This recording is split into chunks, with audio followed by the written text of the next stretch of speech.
दोस्तों, देश के सबसे बड़े पद पर विराजमान प्रधानमंत्री मोदी के नाम से कौन वाकिफ नहीं होगा। वो हमारे देश में नहीं बल्कि विश्व की एक पॉपुलर नेता की छवि बनाने में कामयाब रहे हैं और आज उनके बारे में सब कुछ जानते हैं। लेकिन कुछ बातें ऐसी भी हैं जो मोदी जी के बारे में हर इंसान नहीं जानता और आज हम आपको वही बताने जा रहे हैं और साथ में बताएंगे मोदी जी की जिंदगी से जुड़े खास पहलू क्या है। तो बस बने रहिए हमारे साथ वीडियो के अंदर। प्रधानमंत्री मोदी का पूरा नाम नरेंद्र दामोदर दास मोदी है और इनका जन्म 17 सितंबर 1950 को गुजरात के बनगर के गरीब परिवार में हुआ था। उनके पिता का नाम दामोदर दास मूलचंद मोदी और मैन का नाम हीरा बहन है। नरेंद्र मोदी के 5 भाई बहन हैं जिसमें उनका नंबर दूसरा है। मोदी जी को बचपन में नारिया के अगर पुकारते द मोदी जी के पिता रेलवे स्टेशन पर चाय की दुकान लगाते द मोदी जी भी अपने पिता की चाय की दुकान पर उनका हाथ पटाते द मोदी जी बचपन से ही कुछ अलग द वहां बच्चों की तरह नहीं द उन्हें बचपन में ही देशभक्ति के काम करना बहुत पसंद द 1962 में भारत चीन युद्ध के दौरान मोदी जी ने ट्रेन में जा रहे फौजियों को चाय पिलाई थी और यही नहीं 1965 के भारत पाक युद्ध के समय भी मोदी जी ने वहां से गुजर रहे सैनिकों को चाय पिलाई। मोदी जी ने गुजरात के वाडनगर के ही भगवताचार्य नारायण आचार्य स्कूल से अपनी पढ़ाई की शुरुआत की और वो पढ़ाई में औसत छात्र द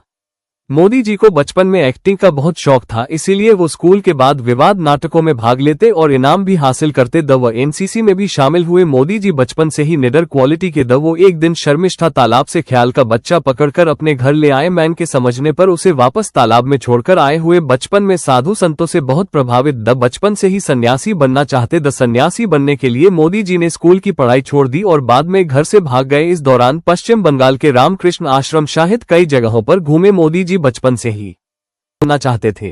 सन्यासी बनने के लिए मोदी जी ने स्कूल की पढ़ाई छोड़ दी और बाद में घर से भाग गए। इस दौरान पश्चिम बंगाल के रामकृष्ण आश्रम सहित कई जगहों पर घूमे। मोदी जी बचपन से ही आरएसएस को पसंद करते थे और उससे जुड़े भी। 1958 में दीपावली के दिन गुजरात आरएसएस के पहले प्रांत प्रचारक लक्ष्मण राव ईमानदार वकील साहब ने नरेंद्र मोदी के बाल स्वयंसेवक की शपथ दिलाई। मोदी जी बहुत ही मेहनती कार्यकर्ता थे। वो आरएसएस के बड़े शिविरों के आयोजनों में मैनेजमेंट का हुनर दिखाते। आरएसएस नेताओं के ट्रेन और बस में रिजर्वेशन का जिम्मा उनके पास होता था। मोदी जी कई महीने तक तो हिमालय में साधुओं के साथ भी रहे। वापस आने पर उन्होंने सन्यासी जीवन त्यागने का फैसला किया है और अपने भाई के साथ मिलकर अहमदाबाद की कई स्टेशनों पर चाय की दुकान लगाए। हर परेशानी का सामना करते हुए चाय बेची। 18 साल की उम्र में मोदी जी की मां ने बांसकांता जिले के राजोसाना गांव में रहने वाली जशोदाबेन से मोदी जी की शादी करवा दी। विवाह के बाद मोदी जी घर छोड़कर संघ प्रचारक बन गए। कुछ लोगों का कहना है कि वो शादी के 3 साल बाद तक अपनी बीवी के साथ रहे, लेकिन मोदी जी के बारे में लिखने वाले इससे इनकार करते हैं। मोदी जी अहमदाबाद संघ मुख्यालय में रहते थे और वहां के सारे छोटे छोटे काम जैसे सफाई करना, चाय बनाना और बुजुर्ग नेताओं के कपड़े धोने गैराह जैसा काम करते थे। वो हर काम से पहले अपनी मां का आशीर्वाद लेना जरूर घर जाते थे। ये काम वो आज भी करते हैं। 2014 का लोकसभा चुनाव जीतने के बाद भी सबसे पहले वो अपनी मां का आशीर्वाद लेने उनके पास गए। संघ में रहते हुए कुर्ते की बाहें छोटी कर वाली ताकि ज्यादा खराब ना हो, जो वर्तमान में मोदी ब्रांड कुर्ता के नाम से मशहूर है। 1975 में जब इंदिरा गांधी ने कई राजनीतिक कारणों की वजह से राज्यों में आपातकाल लगा दिया था, उस वक्त भी मोदी जी सरदार के रूप 3 में पुलिस से छुपकर सरकार की गलत नीतियों का विरोध करते रहे। मोदी जी बहुत ही मेहनती कार्यकर्ता थे। आरएसएस में उनके काम को देखकर उन्हें बहुत ज्यादा सम्मान मिलने लगा और स्वामी विवेकानंद से बहुत ज्यादा प्रभावित थे। उन्होंने गुजरात में स्वामी विवेकानंद विकास यात्रा भी निकाली। मोदी जी शुद्ध शाकाहारी है, व्रत भी बहुत रखते हैं। मोदी जी 18 घंटे काम करते हैं और कुछ ही घंटे सोते हैं। वो समय के बहुत पाबंद है। लालकृष्ण आडवाणी को मोदी जी का राजनीतिक गुरु माना जाता है। 1990 के दौरान मोदी जी ने आडवाणी की सोमनाथ से अयोध्या रथ यात्रा में बड़ी भूमिका निभाई। इससे प्रभावित होकर बीजेपी के बड़े नेताओं ने मोदी जी को अपनी पार्टी में शामिल कर लिया और वो पार्टी के लिए बहुत ही मेहनत और लगन से काम करते रहे। 1985 में गुजरात के विधानसभा चुनाव में बीजेपी पार्टी को बहुमत हासिल हुआ। मोदी जी की शंकर सिंह बघेल से कुछ नाराजगी हो गई, जिसकी वजह से शंकर सिंह बघेल ने इस्तीफा दे दिया और केशुभाई को गुजरात का मुख्यमंत्री बना दिया। मोदी जी को दिल्ली बुलाकर केंद्रीय मंत्री की रिस्पांसिबिलिटी दी गई। केशुभाई की तबीयत खराब रहने लगी और चुनाव में पार्टी कई सीटें हार गई।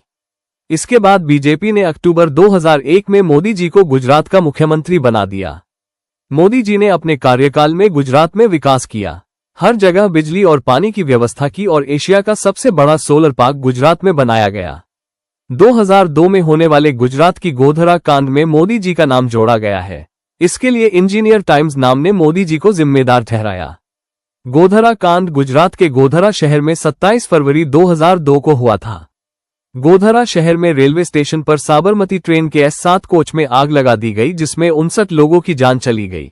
इसके बाद गुजरात में जगह जगह पर सांप्रदायिक दंगे शुरू हो गए और 28 फरवरी 2002 को गुजरात के कई इलाकों में दंगों ने भयंकर रूप ले लिया और 1200 से ज्यादा लोग मारे गए। उसके बाद सुप्रीम कोर्ट ने इस कांड की जांच के लिए स्पेशल कमेटी बनाई। कमेटी ने पूरी जांच पड़ताल की। 2010 में सुप्रीम कोर्ट ने कमेटी की जांच के आधार पर फैसला सुनाया। फैसले में सुप्रीम कोर्ट ने कहा कि कमेटी को दंगों में कहीं भी मोदी जी का कोई हाथ नहीं मिला।